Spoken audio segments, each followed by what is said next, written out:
donc, c'est ça qui est important, c'est avoir du temps pour soi et savoir ses limites et pas aller au-delà, quoi. Oui. C'est vrai que faire le médecin, mais surtout le chirurgien, il prend beaucoup de temps. Et donc, il faut essayer d'avoir un peu de temps à l'extérieur parce que sinon le risque c'est de travailler tout le temps et de ne pas penser à toi-même. Ouais. Et oui, c'est difficile surtout au niveau personnel, sentimental, c'est pas évident. Et ouais. Ouais. C'est ça qui est important aussi parce que je pense que vous devez beaucoup étudier, beaucoup Ouais. lire d'articles, des choses comme ça. Vous devez apprendre tout ce qui est technique. Vous êtes beaucoup présent quand même dans les hôpitaux parce qu'il y a des gardes, parce qu'il y a des astreintes, parce qu'il y a tout ça.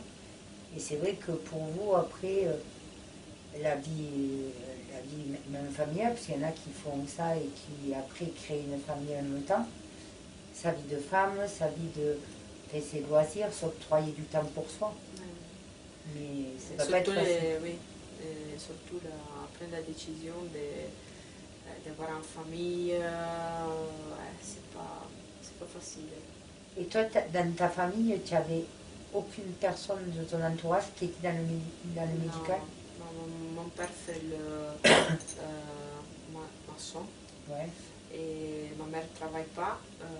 J'ai un petit frère qui a 24 ans maintenant, mais il est en train d'étudier pour devenir dentiste.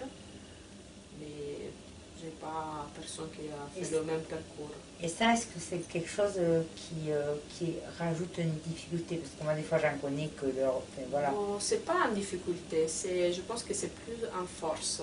C'est une force. C'est en force, oui. Et ils comprennent ton investissement et tout ça, ils comprennent que... Mes parents? Ouais. Oui. Même s'ils l'ont pas vécu. Oui, oui. J'ai des parents qui sont super parce qu'ils m'ont supporté toujours au début pour la médecine, surtout ma mère, parce qu'il avait un rêve, une fille médecin. Ah. Pas chirurgien, c'est vrai, mais médecin, oui. Donc,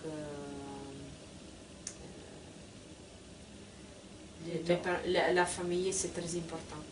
Sa ressource Ouais, aussi. c'est une ressource très importante pour toi parce que quand tu retournes chez toi, si tu habites avec tes parents, ou aussi si tu habites toute seule, mais ta famille c'est une part très importante de ta vie parce que c'est une force.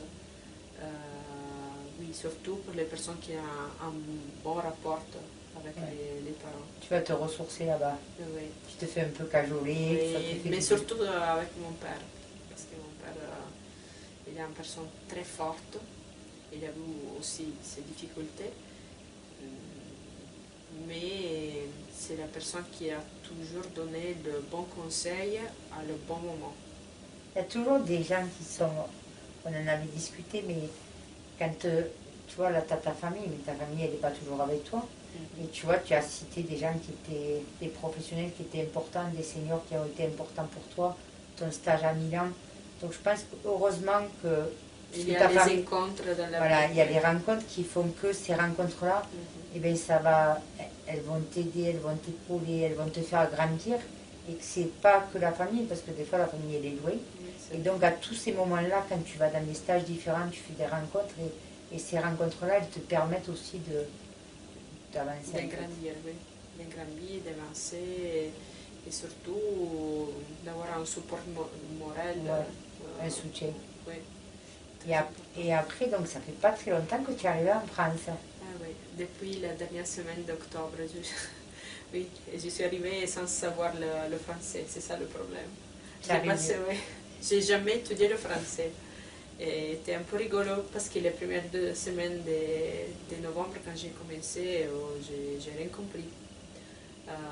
J'ai passé tous les jours avec le mal à la tête parce que les Français parlent vite, oui c'est vrai, et surtout quand tu ne comprends pas ce qu'il dit, c'est un peu Compliqué. difficile et compliqué, surtout si tu dois gérer les patients avec les complications, avec en français, donc en langue complètement différente de la tienne. Et il y a un patient qui t'a connu là-haut quand tu es arrivé qui racontait que la première semaine, tu étais avec ton petit dictionnaire où tu cherchais tes mots. Donc ça rajoute une difficulté. Oui, c'est vrai. La barrière de la langue, l'adaptation et puis comprendre des dossiers. Donc là, tu partais avec quelque chose d'autre que l'expérience à Milan, en fait. Oui, c'est complètement différent parce qu'à Milan, j'ai fait un intershow, mais dans le même pays. Voilà. Et ici, c'est en France, en langue différente. Et quand tu fais un stage, tu fais toujours, tu prends toujours, je ne sais pas comment dire en français, je peux essayer, tu prends une douche d'humilité. Humilité, oui. Parce que tu dois comprendre un service que c'est nouveau pour toi, pas les pathologies parce que tu les connais. L'équipe, le fonctionnement. Ouais, tu dois adapter un peu, donc c'est tout te mettre à la preuve. Et le fonctionnement des équipes italiennes et le mode de fonctionnement dans la médecine italienne, est-ce que c'est les mêmes dans les services en France? Le service, c'est un peu différent. Parce qu'en Italie, l'interne fait tout. L'interne fait le tour, donc la visite, les comptes rendus d'hospitalisation, opératoire, les pansements, la pose des sondes nasogastriques, l'ablation des drainages. Ah oui. S'il y a un souci avec les sondes urinaires, ils mettent toujours les sondes urinaires. S'il y a un souci avec un gaz artériel, il fait le gaz artériel. S'il y a un souci avec une prise de sang, c'est l'interne qui fait la prise de sang. Là, ici, c'est beaucoup les infirmières. Oui, ici, ce sont les infirmières. Enfin, le deuxième jour que je suis arrivée, j'ai demandé à les internes qui étaient avec moi, j'ai dit, mais c'est midi, donc tu veux que je commence à faire les pansements? Elle m'a regardée. Elle m'a dit, mais Martha, c'est les infirmières qui font les pansements, c'est pas nous. Ah, j'ai dit, vous avez beaucoup de chance ici en France, parce qu'en Italie, c'est pas la même. Donc ça doit être encore plus de responsabilité, encore plus de travail. Mais c'est surtout parce qu'à 14 h, tu as le deuxième staff, et donc tu dois préparer tout, tu dois terminer tout pour le staff de 14 h. Et donc tu dois faire tout vite, oui, bien, c'est sûr, mais un peu plus vite qu'ici. Ici, je pense que c'est un peu plus tranquille. Les chefs sont un peu plus relaxés. Pas parce qu'en Italie ils sont plus agités, non, c'est pas ça, mais bon, je pense qu'il y a une mentalité qui est différente. Ouais. De toute façon, après, c'est sûr que d'un pays à l'autre, la culture, on s'aperçoit que les cultures, les éducations, les valeurs, les choses comme ça, d'un pays à un autre, elles sont différentes. Donc après, automatiquement, ça se ressent sur les gens qui sont là et les gens qui travaillent avec toi, en fait. Oui. Et donc là, le fait d'avoir quitté ton pays, tu es quand même loin de ta famille qui est très très importante. Tu arrives dans un pays où c'est difficile parce que tu ne parles pas français, tu ne connais personne. Et en plus de ça, tu continues à devoir être concentré, à faire des choses et à apprendre encore. Donc comment tu arrives à... Est-ce que tu t'es posé la question de comment tu arrives à t'adapter comme ça et ta famille... Donc l'autre jour, tu m'as dit que tu t'es retourné vite fait en Italie pour arriver à rencontrer tes proches. Et ça doit être compliqué quand même, oui, tous les jours. Oui, mais j'ai un caractère, je m'adapte très facilement. Tu recrées une ambiance sécuritaire en fait. J'ai l'habitude de recréer une ambiance familiale autour. Chaque fois que je voyage, mais aussi quand je vais en vacances, c'est la même. Parce que c'est mon habitude. Donc tu as une facilité d'adaptation Et même si tu es dans un autre endroit, tu t'habitues vite, tu prends tes repères, tu vois comme les gens fonctionnent et tu t'adaptes à ça. Oui, parce que je suis à la base une personne optimiste.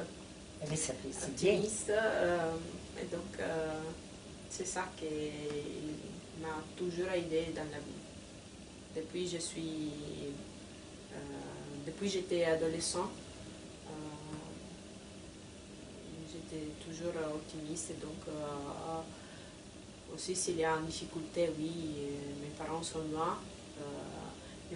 Mais le problème, c'est pas que je suis loin de mes parents, mais c'est mes parents, ils ont besoin de quelque chose, je ne suis pas là. Oui. C'est plus C'est toi être pour tes parents disponible, que toi avoir besoin de tes parents parce que tu leur téléphones, mais s'il arrive quelque chose à tes parents, tu ne peux pas être là en demi-heure. Donc je dois être très calme, et je dois organiser, et je dois trouver la solution à le problème.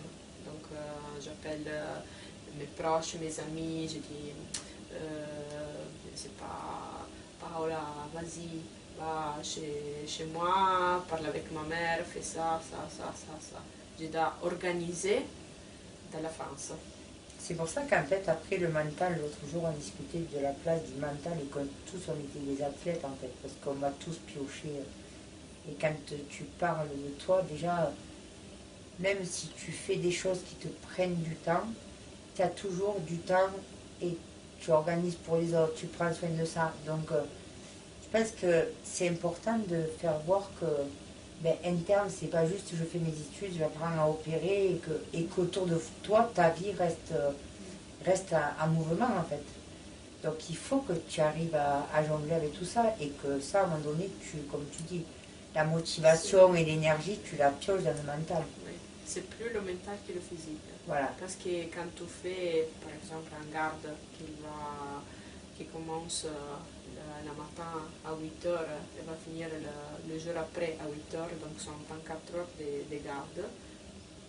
Et oui, tu es fatigué, mais pas beaucoup, parce que c'est une attitude mentale qui te permet de tenir. De tenir, oui. De rester à travailler encore si tu dois terminer un truc, chose comme ça, mais c'est une attitude mentale, avant de l'attitude physique. Oui, c'est plus l'énergie cérébrale. Oui. Donc après, là, mais surtout la passion pour ce que tu fais. Mais c'est ça. Parce que si tu n'aimes pas ce que tu fais, tu ne peux pas faire. C'est ça qui te tient. Oui. Et des fois, je pense qu'on ne comprend pas. Moi, je sais que dans mon rôle d'association de présidente, maintenant, comme j'ai dit, l'obésité, elle m'a fait souffrir pendant 40 ans. Maintenant, c'est ce qui me tient et qui me donne l'énergie, en fait. Chaque fois que je fais des choses, quand je fais des courses, quand je vais pédaler, quand je vais à des endroits pour parler de l'association, pour parler de l'obésité, et tu n'es pas fatigué. Alors, tu le fais, et puis à la fin, quand tu as fini de faire ton rôle et que tu as passé ton message et que tu es là, tu donnes à 200%. Tu n'as plus les énergies pour... Et après, quand c'est fini, on dirait que tu es vidé, quoi, parce que tu as tenu, parce que tu sais que c'est ça que tu veux et tu n'auras pas un autre moment où tu pourras le faire.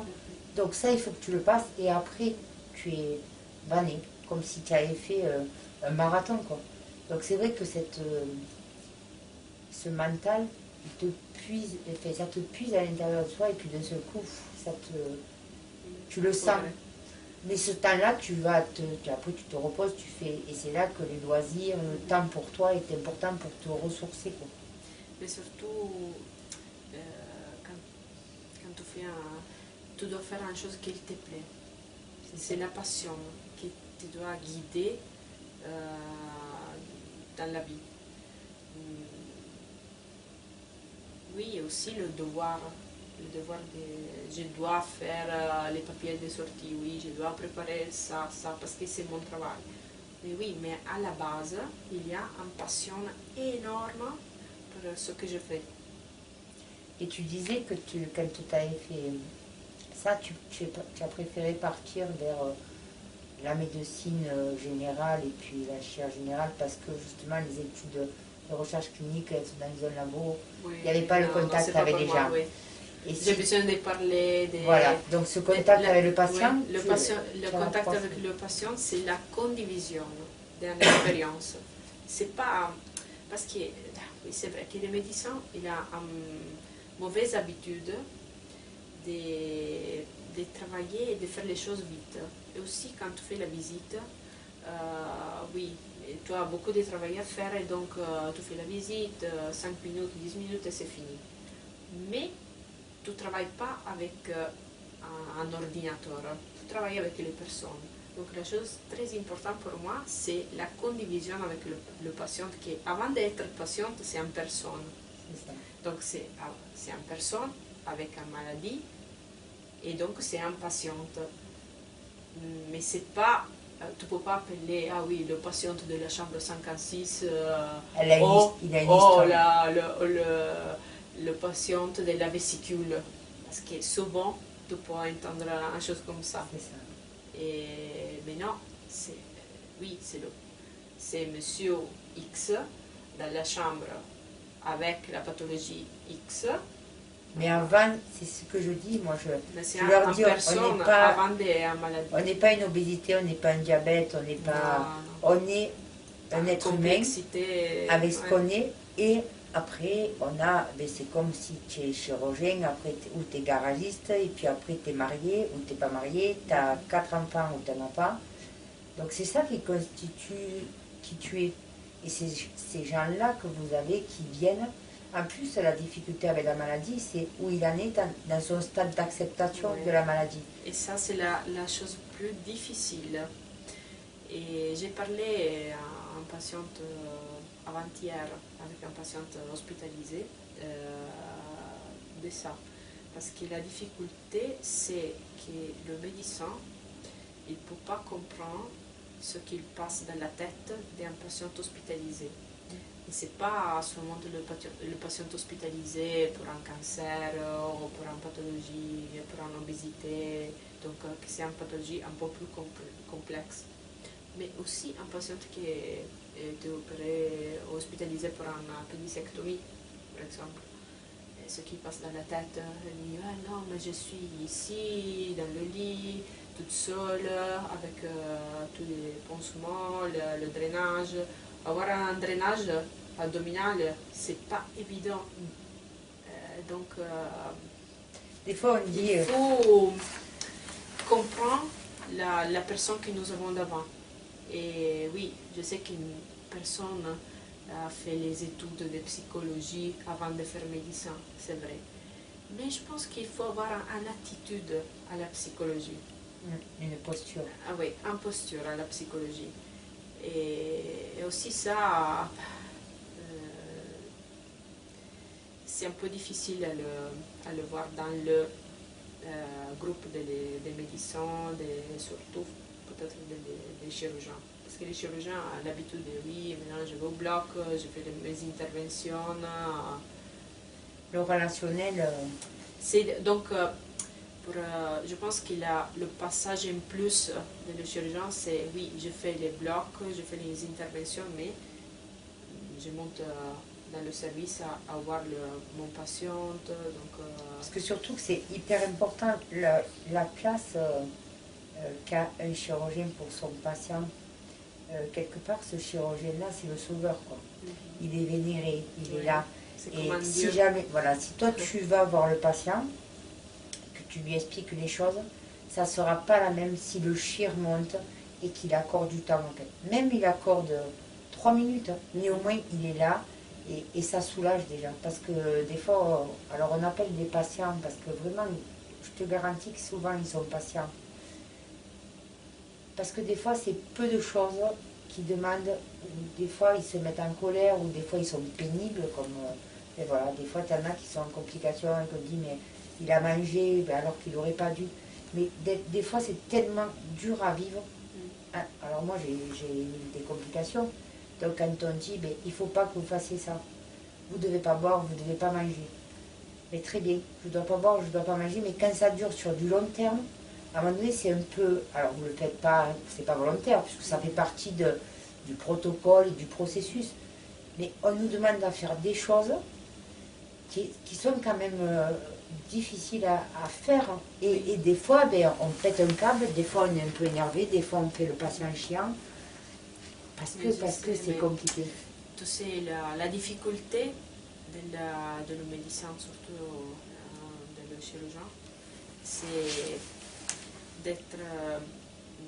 parce qu'il te doit dire, oui, tu ne peux pas boire, tu ne peux pas manger, oui, c'est vrai, mais il doit trouver, je pense, un moyen un peu...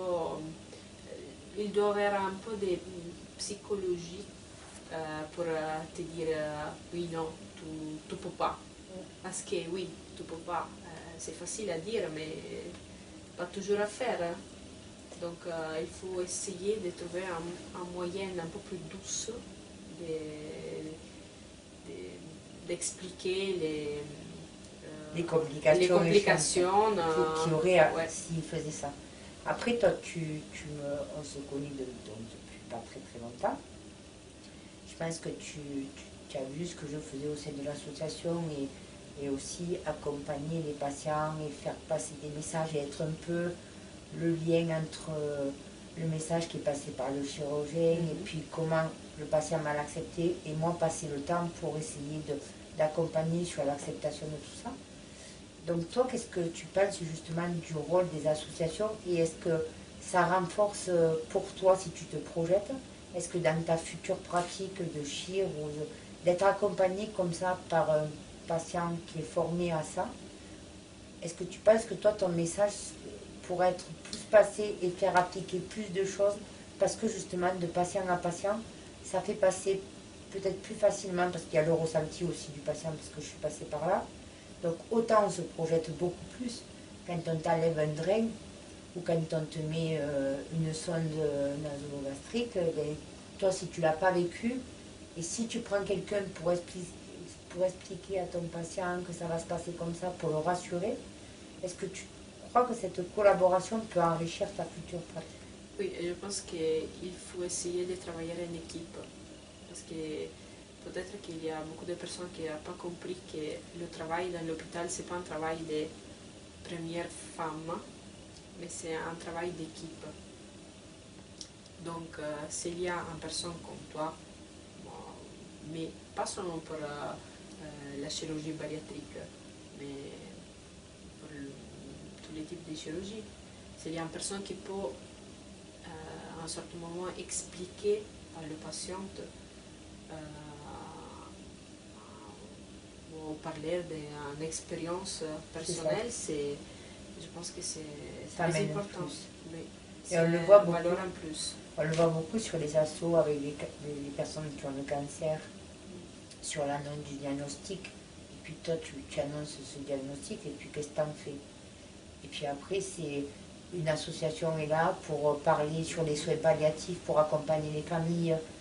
Donc il y a beaucoup d'associations et moi je pense que en équipe et que nous on n'est pas équipe soignante mais on est une équipe de vivre avec et d'avoir vécu, ben, ça peut permettre d'accompagner et que cette annonce du diagnostic, ces complications, revenir, la fibro, le machin, ça peut permettre que le patient s'essouffle moins et qu'il participe plus à sa prise en charge parce que c'est ça, le patient qui est au fond d'un lit, on lui demande de ne pas boire, de ne pas manger ou de ne pas faire plein de choses. Mais en plus de ça, la partie du mental et garder la force de s'en sortir fait quand même une partie de la cicatrisation ou de l'amélioration de son état de santé. Donc lui aussi doit être fort au fond de son lit en fait. Donc si on peut lui permettre de comprendre plus les choses et d'être plus acteur de ce qu'il fait, parce qu'il va comprendre et parce qu'il se sentira moins patient et puis on le prend un peu partout. Je pense qu'au niveau amélioration de son état de santé, il y a un impact aussi sur tout ça. Et pourtant, on n'a pas une compétence médicale en fait. Mais non, mais c'est pas pour... c'est parce que, oui, une personne peut penser que tu fais un peu le médecin de la situation, mais c'est pas ça. Non. C'est pas ça, c'est en collaboration. C'est ça. C'est en collaboration, c'est un travail d'équipe. C'est ensemble en fait. Ouais. C'est ensemble, alors que ce soit le chirurgien, l'interne, l'association de patients. C'est ensemble, on n'a qu'un objectif, c'est que ça se passe bien pour le patient. Donc pour le chirurgien, c'est la sortie de le patient de l'hôpital. Voilà, c'est ça. Et qu'il soit mieux. Ouais. et qu'il ait compris, qu'il soit, voilà, qu'il ait évolué. Donc c'est ça les choses, c'est la mobilisation de toutes, plein de personnes dans un seul et même objectif, améliorer l'état de santé du patient. Donc je pense qu'on collabore tous dans ce sens-là. Oui. Et donc toi, là, ici, tu es plus à même à rencontrer des personnes avec des problèmes de poids, d'obésité. Oui. Est-ce que ça, c'est en Italie, tu avais travaillé auprès de ces populations comme ça? Oui, en Italie, dans mon service, il y a la chirurgie bariatrique. Donc, j'ai déjà rencontré beaucoup de patientes et j'ai déjà vu oui, pour faire ce type de chirurgie, tu dois avoir, je pense, une attitude à la compréhension des personnes qui est un peu plus haute de l'autre type de chirurgie. Parce que le patient bariatrique, c'est un patient qui, théoriquement, n'a pas une pathologie comme un cancer. Donc, la pathologie de l'obésité, c'est une pathologie un peu plus complexe et il y a surtout un travail psychologique à faire sur le patient. Et c'est ça la difficulté. En Italie, j'ai essayé depuis la première année parce qu'il me plaît, c'est vrai, la chirurgie bariatrique me plaît, les patients bariatriques sont sympas et tout ça. Mais c'est difficile parce que par exemple, la chose que j'ai remarqué depuis la première année, la sonde nasogastrique. En Italie, pas souvent, mais le patient sort dans le bloc opératoire avec la sonde nasogastrique. Et après, il doit faire le test au bleu, le TGD, tout ça. Et à J1, la chose que le patient me dit, ah, non, je ne peux plus de la sonde, il me arrache le nez, il me arrache la gorge, c'est difficile à tenir. Et j'ai dit oui, mais vous devez tenir la sonde parce que c'est très important pour vous. Mais je ne peux pas comprendre ce qu'il ressent. Et parce que oui, c'est une intervention, c'est un acte chirurgical pour une chose que tout le monde peut penser que c'est un acte d'esthétique et tout ça, mais ce n'est pas seulement un problème d'esthétique. C'est une vraie souffrance. C'est une vraie souffrance. Et c'est ça la difficulté, à comprendre la souffrance qui est à la base de l'obésité. Parce que c'est plus facile de dire oui, mais c'est un obèse, c'est une pathologie, elle peut attendre, par exemple, quand tu as beaucoup de patients à opérer, la précédence, c'est pour les patients avec un cancer. Oui, c'est vrai, mais aussi les patients obèses en souffrance à la base, qui c'est pas évident et nous ne pouvons pas comprendre ça parce que nous n'avons pas passé en période je ne sais pas, avec un problème d'obésité ou un disturbe de l'alimentation. Ce n'est pas seulement les obèses, les anorexiques, les patients avec la boulimie. Donc, nous ne pouvons pas comprendre la souffrance qu'il y a à la base. C'est pour ça que la gestion de la chirurgie bariatrique, c'est pas évident. Puis ils attendent tellement aussi ces patients. Oui. Et puis là... Parce qu'après, quand tu dois faire avant de faire la chirurgie bariatrique, tu dois passer la FEOGD, la consulte psychologique, voilà. La consulte, toute la préparation, l'endocrinologie, et ça. Donc le patient doit attendre beaucoup avant de faire l'intervention. Et tu sais jamais si tu as déjà passé tous les validations. Et tu es toujours là et tu dis mais je ne veux pas rester comme ça. Et après, justement sur la chirurgie, il y a la chirurgie qui est là et que le patient, ça se passe bien. Mais l'annonce du diagnostic aussi, de dire, il y a 2% de personnes qui compliquent. Et là, quand tu as un patient qui revient, qui va bien, qu'on réopère et tout ça, et c'est l'annonce de dire, ben, chez vous, il y a une complication. Donc, est-ce que ces moments-là, toi, quand ben, tu es accompagné ou tu vas voir le patient, comment toi, en tant que professionnel, comment toi tu perçois cette annonce du diagnostic et comment tu te ressens en fonction de un peu tu annonces ça mais tu es impuissant par rapport à comment il va se ressentir dedans. Donc comment tu le vis toi? C'est pas facile parce que quand un patient est en complication, mais pas seulement pour la chirurgie bariatrique, c'est un peu... C'est annoncé ça. Donc déjà quand tu vois la porte, tu te dis il faut que je dise ça et tu sais que tu vas faire, oui. tu vas y faire du mal, enfin, ça va être difficile. C'est difficile, donc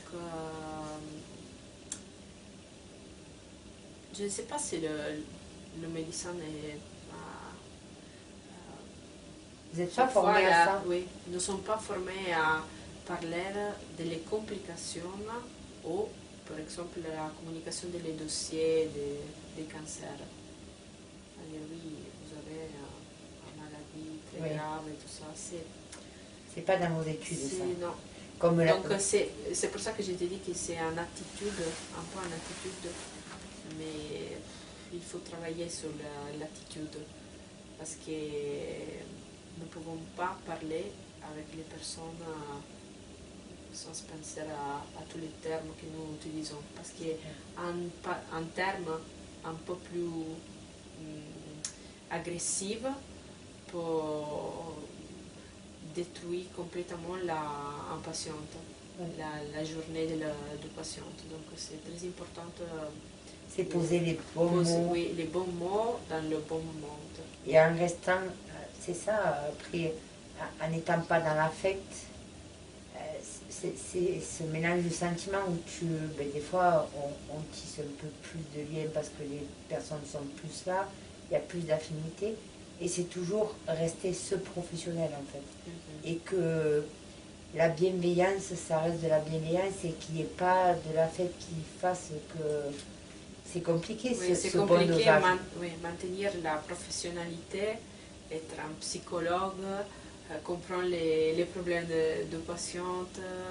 C'est difficile. C'est toujours un challenge. Ouais. C'est toujours un challenge. Mais il faut avoir un challenge dans la vie. Ouais. Sinon, c'est toujours... En plus, on s'aperçoit que quand il y a des chirurgiens qui, quand il y a trop de relations pour prendre en charge sa mère, son père, quand il y a trop d'affaires, les chirurgiens ne font pas. Parce que quand il y a du sentiment, il n'y a pas... Enfin, moi, je perçois ça. Quand il y a du sentiment, du relationnel, du lien familial, je le confie à quelqu'un que je connais et qui est super compétent, mais par contre, moi, je ne vais pas l'opérer. Parce que je pense que des fois, c'est difficile de prendre en charge quelqu'un qui est de ton sang et que tu connais très très bien. Donc, quand il y a vraiment de l'affect pur, bien souvent, moi, j'ai vu quand même des chirurgiens qui n'opèrent pas, qui confient à un professionnel qui sait. Mais par contre... il y a un chirurgien qui veut opérer par exemple ses parents ou les personnes proches. Et ça doit être encore... c'est un challenge un peu plus différent. C'est différent, mais tu dois avoir aussi pour ça une attitude pour accepter une éventuelle complication que tu as fait sur ton parent. Et ça, c'est encore plus challenge. Mais je pense que ton parent, quand tu le prends en tant que parent, à un moment donné, au bloc ou dans la gestion, il doit être patient en fait. Ah oui, mais voir ton parent comme un patient, c'est compliqué. C'est compliqué. C'est compliqué, oui. Si un jour, toi, tu devais faire une appendice avec ta mère, est-ce que tu penses que toi, tu... Oui, je pense que je le peux faire. Je peux le faire parce que j'ai déjà eu une expérience comme ça, parce que ma grand-mère a été opérée en Italie pour un cancer du sein. Tout le monde m'a dit, mais non Martha, tu dois rester dans le service, tu ne dois pas venir dans le bloc, regarder. Non, non, je suis descendue avec ma grand-mère, je l'ai portée jusqu'à l'entrée de la salle opératoire. J'ai demandé à la chirurgienne qui a fait l'intervention si je pouvais rester dans la salle parce que c'est plus difficile pour le chirurgien qui va opérer que pour toi. Je suis restée, j'ai regardé toutes les interventions et après j'ai fait tous les pansements de ma grand-mère. Et tu en avais besoin en fait. Oui, parce que j'ai un caractère que j'ai besoin de regarder et d'être sûre qu'une chose est faite bien, et bien fait. Ouais. Je suis comme ça, c'est mon caractère. Je ne peux pas fermer les yeux. Tu dois avoir toujours les yeux ouverts. Tu es entière. Tu es entière et tu aimes bien que ça soit Oui. carré. Ben, écoute, je te remercie. Je suis contente de faire ça avec toi parce que c'est la première fois que je le fais et j'espère que je n'ai pas dit des conneries. Ah non, il n'y a pas de conneries. Et en fait, après, je pense que c'est bien aussi qu'on enlève, et puis c'est bien que tu as enlevé ta blouse et que, parce que derrière un médecin, derrière une interne, derrière tout ça, il y a juste l'humain, c'est ce qu'on disait. Et des fois, l'humain, eh ben, il a des problèmes et puis il n'arrive pas forcément dans le service super au top et il est fatigué. Et puis des fois, il est un peu énervé. Donc on a tous droit à tu essayes de faire ce que tu peux, d'être irréprochable. Mais à un moment donné, n'importe qui n'est pas irréprochable tout le temps. Donc après, j'espère que vraiment ça changera la vision de dire mais je suis arrivée à la consultation, le chéri n'était pas, ou l'interne n'était pas forcément très dispo. Parce qu'il y a vous avez plein de dossiers en tête, vous avez toujours là à être précis, écouter les gens, poser un diagnostic. Donc, et ça apprendra aussi, je pense, aux patients. Des fois, on se plaint un peu et on se demande pourquoi. Et bien, eux aussi, enfin, nous c'est compliqué pour nous, mais pour vous aussi, des fois, c'est pas facile à gérer. Donc, c'était ça que j'avais envie d'échanger à travers cette interview. Et je te remercie. Et puis,